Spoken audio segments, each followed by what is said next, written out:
This is a lecture from Open Tuition. To benefit from the lecture, you should download the free lecture notes from opentuition.com. We're going to look at Chapter 5 of the Paper P1 lecture notes, which is headed Modern Manufacturing Environment. Now, there's no calculations here. It's all written and me talking, so I'll try not to talk too long, because as always, it'd be stupid just to read the notes word for word to you. You can read them perfectly happily yourself. So I just want to have a quick run through and stress what it is we're talking about and why. And so I'm not actually going to write very much, but still. It says modern manufacturing environment, and what it's getting at, you see, is that when I was young, this shows how old I am, things were a lot simpler. You know, if I was a desk manufacturer, I was probably the only one in the area. There wasn't the competition. I was the local manufacturer. People came to me. And within reason, I could charge what I needed to. You know, I had no pressure on me. There's limits. But this wasn't the competition there is now. But of course, these days, things have changed enormously. I'm not going to go through every item on the list, but obviously competition is a huge factor now. I'm not going to be the only desk, well, I may be the only desk manufacturer in the vicinity, but these days, all these things linked together, it's got towards the end, impact of the World Wide Web. You know, it's easy to order desks now from anywhere. You don't have to simply get them locally. And somewhere on there, the second one, distribution networks. You know, it's easy to get them delivered. And so whereas it would be the case of someone in my area would almost inevitably come to me for the desk, these days, almost irrelevant. You can order from anywhere, get them from China, get them from UK, whatever. So distribution networks, technology, obviously. The power of consumers, they're much more powerful, again, because they're no longer restricted to just buying from me. Globalization, again, they do all link together, but globalization has caused huge difference for manufacturing companies. That you've got, you know, multinational companies, huge desk makers. People like me as a small company perhaps no longer even exist. The product life cycle, you know, technology again, but things are changing so rapidly. A new product appears, a few years later it's replaced a better product. Look at mobile phones, look at TVs. Quality. Quality's become much more dominant. Not quality for quality's sake. I'll say a bit more about quality shortly. We're always striving to cut costs, and it's trying to get a balance of, you know, reasonable level of quality. We don't have perfect quality. We can't afford perfect quality, but it's a huge factor. Obviously, further down, legislation, regulation, far more rules, laws, health and safety laws and things, which again affect the manufacturing. And it's relevant to us as management accountants because, you know, we, at the first chapter or two, we looked at conventional, traditional costing, which in the old days was fine, it was all we needed. These days, because of all these factors I've just been discussing, we've got more advanced techniques like throughput accounting, like activity-based costing and so on. There is so much pressure. Okay, I certainly want to talk too much, I'm talking a lot. But anyway, over the page, just in time, which you should have heard of just in time. But make sure you are clear about the principles involved, because far too many people tend to think just in time. What does it mean, just in time? We keep minimum, ideally 0 levels of inventory. Our raw materials, our finished goods, keep the inventory down to an absolute minimum. In an ideal world, don't carry any. Now fair enough, there's an obvious benefit in the lower inventory we have, the less it's costing us to store it, the less obsolescence, the less danger of goods going out of date. But there's far more to just-in-time than just simply keeping minimum stock levels. It's a whole philosophy. Because you see, why conventionally do we keep inventories? Just for a few minutes, raw materials. Why traditionally would you expect a desk-making company to hold an inventory of wood? And the reasons are things like, we'd better have inventory because if ever a supplier is late delivering an order, then if we don't have some in inventory, production would stop and it's costing us money. And so how do we get away without carrying inventory? We need good supplier relationships. The supplier must deliver on time.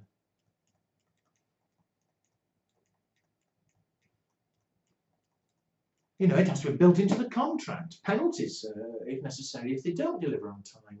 They can keep the inventory, but we do need to be able to rely on a supplier that if I order, I was going to say 100 kilos, 1,000 square metres of wood or something from our desks, we have to rely that it will arrive on time.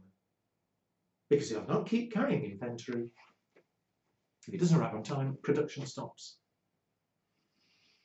Supermarkets in the UK, individual supermarkets keep very little inventory. They've got what's on the shelves, obviously, but they keep very little in the back. And the reason is that the cash machines, when they're scanning goods, the computer knows how many we're selling, and knows if we're running out, and it's constantly ordering, and they get deliveries every hour or two from the central depot. And if today they suddenly realise we're selling a lot of bread, fine, more bread will arrive within a few hours. If today they're selling a load of soap powder, all right, more soap powder arrive within a few hours. They don't need to keep high inventories in the back at supermarkets.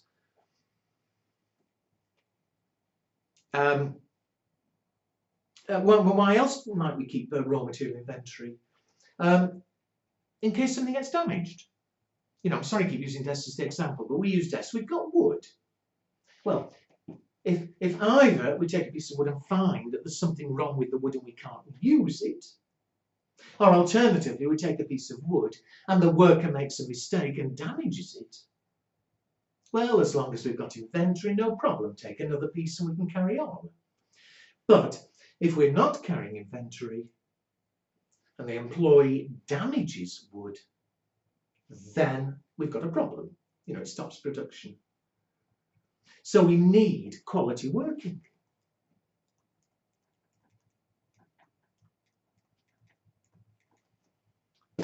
We don't want our workers damaging the materials, obviously, because not only does it mean we need to keep inventory, but it's costing us money anyway if they damage. We need our workers to work better. I'll say more about quality, I mentioned before, I'll say more about quality later, but we need our workers to work better. They shouldn't be damaging, breaking materials. Maintenance of machinery. Actually, I'll leave that for a second. I'll tell you why. I've said a bit about raw materials. What about finished goods? Conventionally, you'd expect me to keep inventory of desks. Why?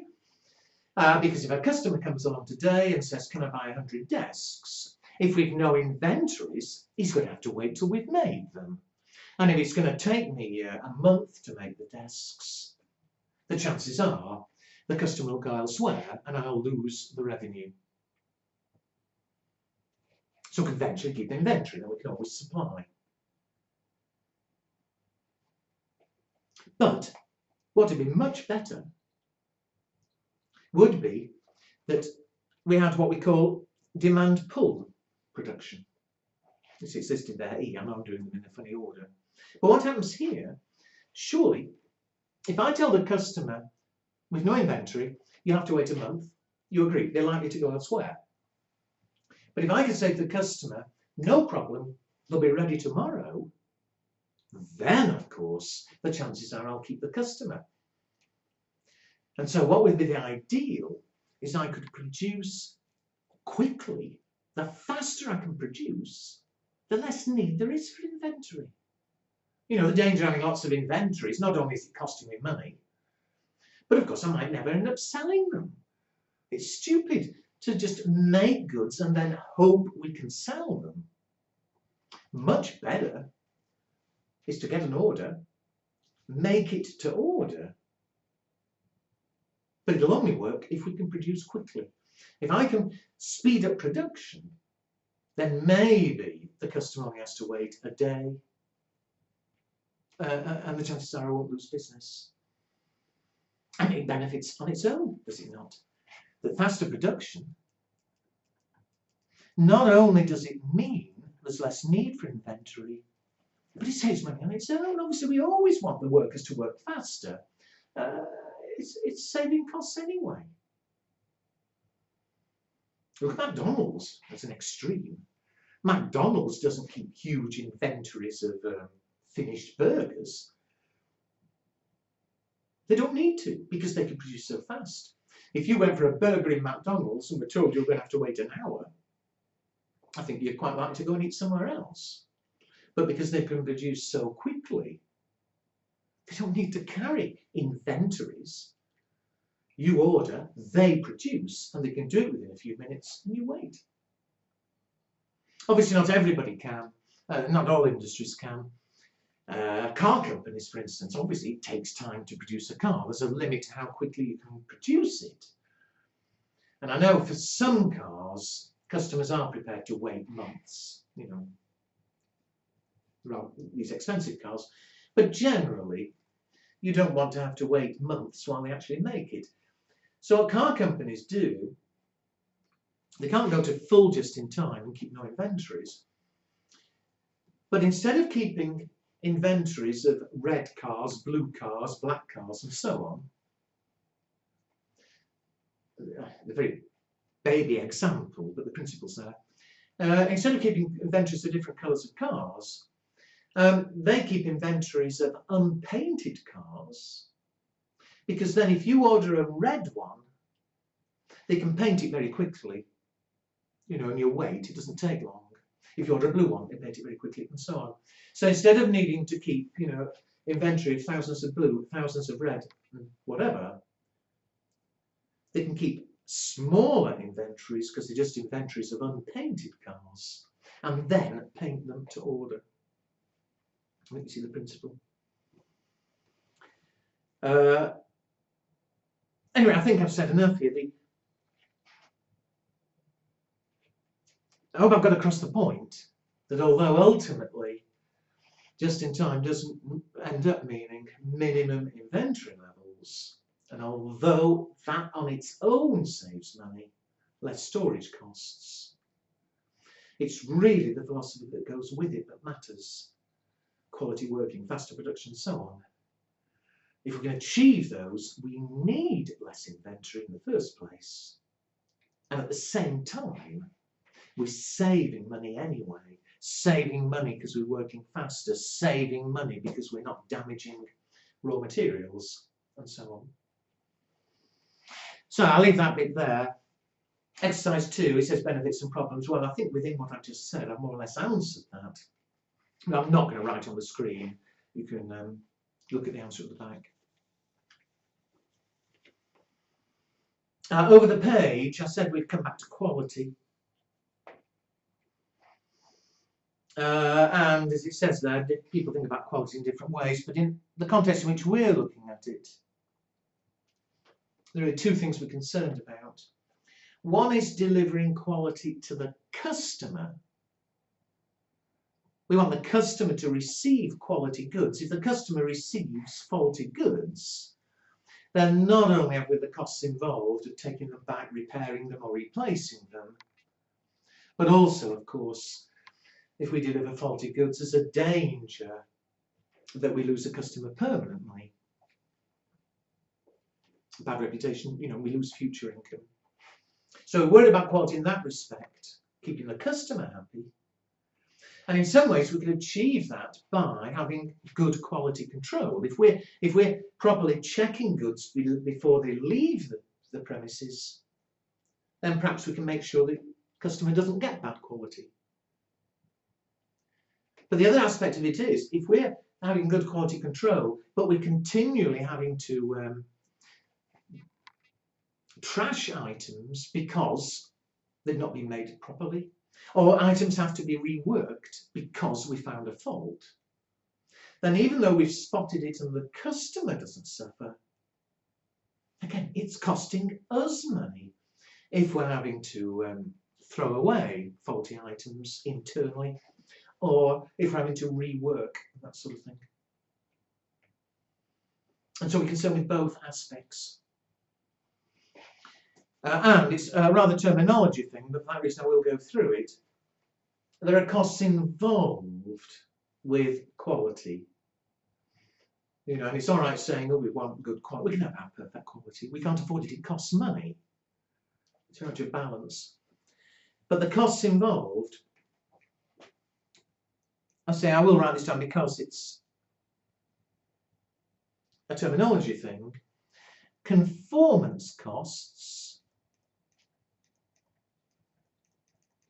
and what we call non-conformance costs.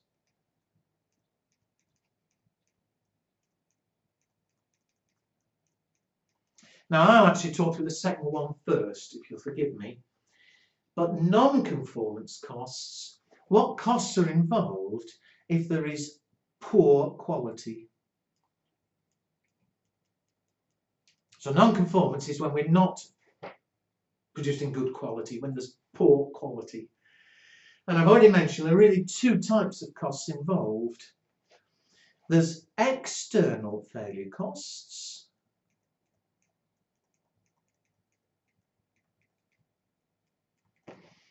and they're the costs associated if we actually deliver bad quality to the customer. Poor quality delivered to customer.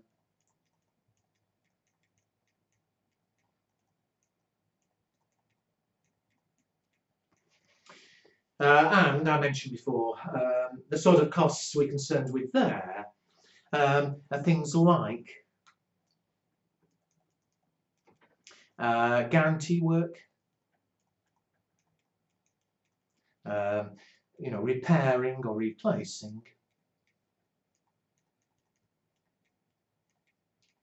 which costs money, and the other one, the lost future business, because we're getting a bad reputation, which is difficult to quantify. But you know, the danger is we lose the customer for the future, not just for this one. So they're external failure costs. It's where there's poor quality gone to the customer.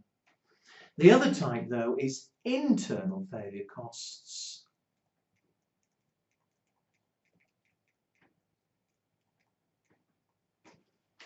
And they're costs which don't impact on the customer, doesn't affect what the customer gets, but the costs we incur within the business.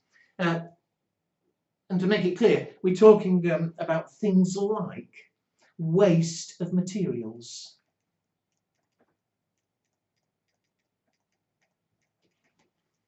It doesn't affect the customer. The customer doesn't care. All they care about is what they ultimately receive.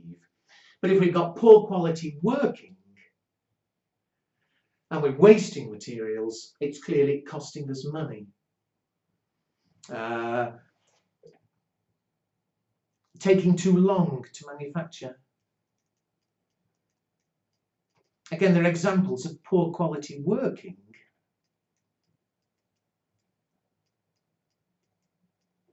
which, as I said, doesn't affect the customer, but it costs us money. That's why we call it internal. Or again, you've done a job and then it's realised you've done it badly. So we catch the problem before it gets delivered. But, you know, reworking. I've done something, I've not done it well, it has to be done again, it's costing money. So they're all costs of bad quality. External, internal. So how do you try and remove those costs or reduce them? Well, costs of conformance.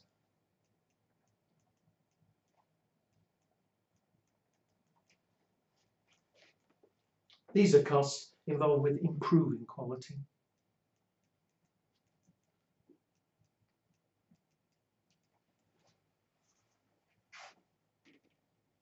And you'll see again with two types, just as before I'm moving in reverse order. As far as external failure costs, the way to try and reduce that is, I think, fairly obviously better quality control. We call that appraisal costs.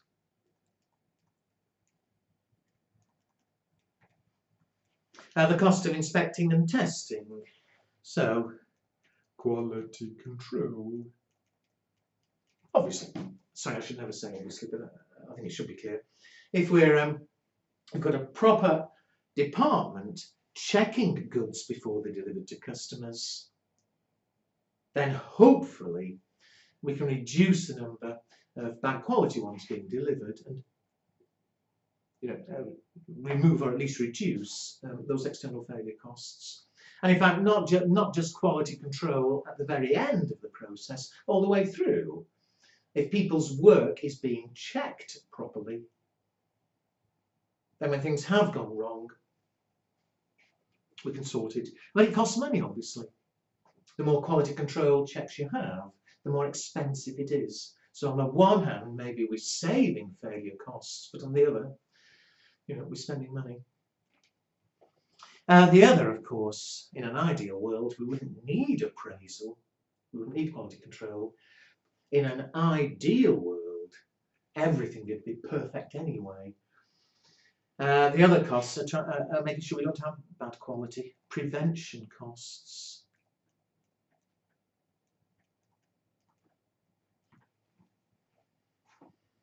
Why does bad quality occur?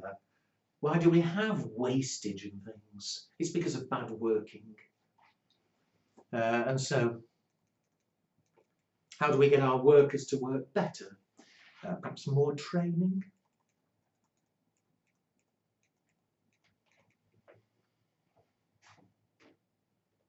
Train them to produce, to work well and not to damage things, not to waste and so on, but it costs money. Things like using quality materials.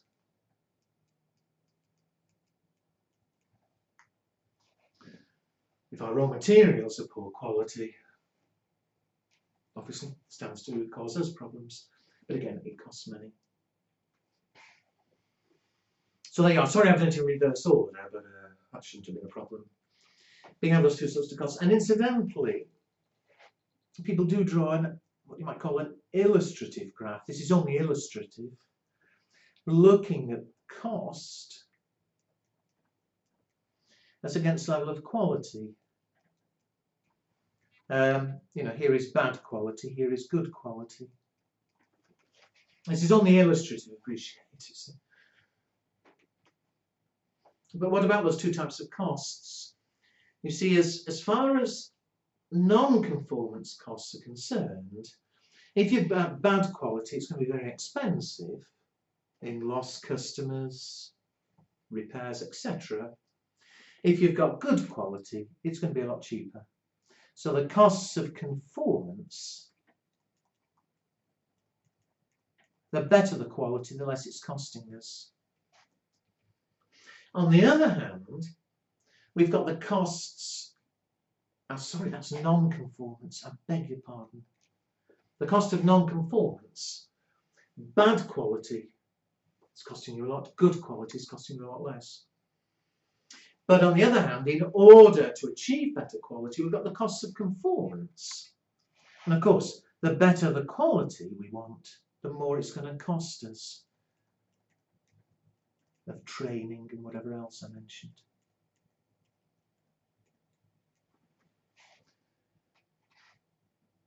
Overall, the company obviously wants to keep costs as low as possible. So it'd be very much looking at the total of the two, at each level. At that level of quality, boom, boom, boom. At this level of quality, boom, boom, boom.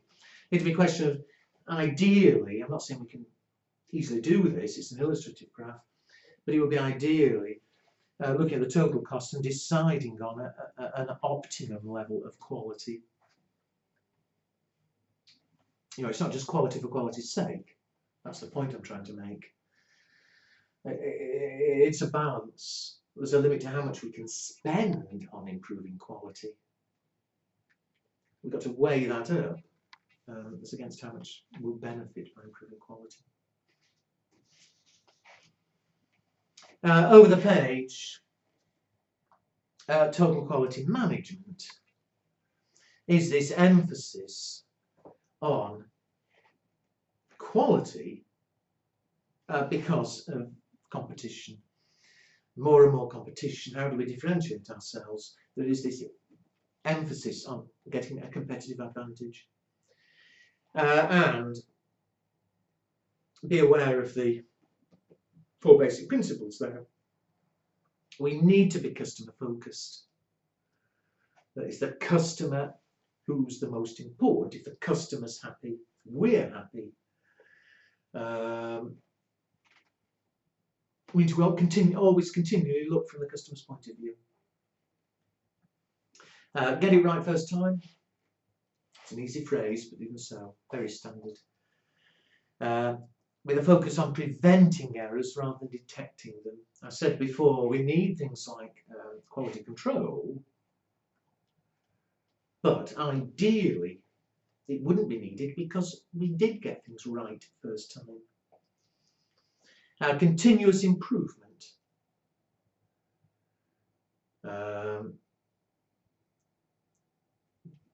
This idea, again, in the past, we've always done it this way, we'll always do it this way. Well, we want to continually look for ways we can improve, innovation, change, eliminating waste. We should always be looking for ways to improve the quality, whether it's treating the customer better or whether it's internal, producing faster cutting waste and so on.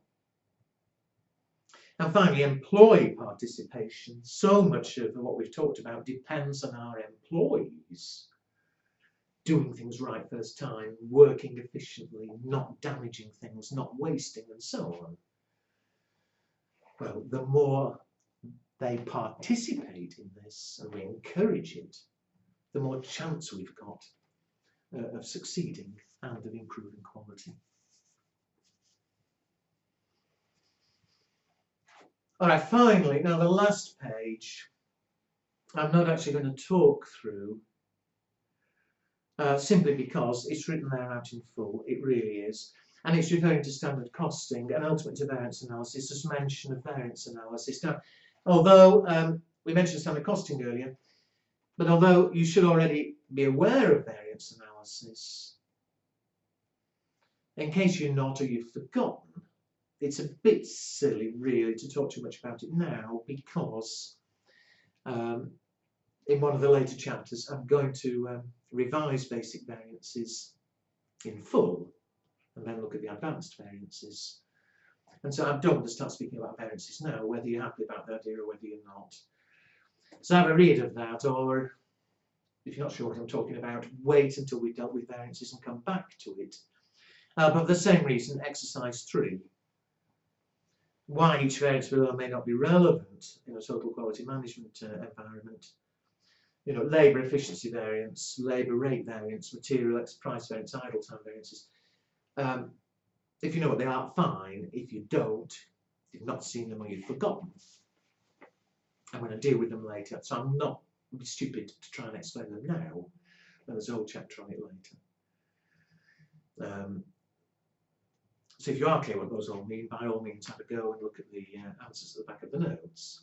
Otherwise, make yourself a note to come back to it later when we've been through variances.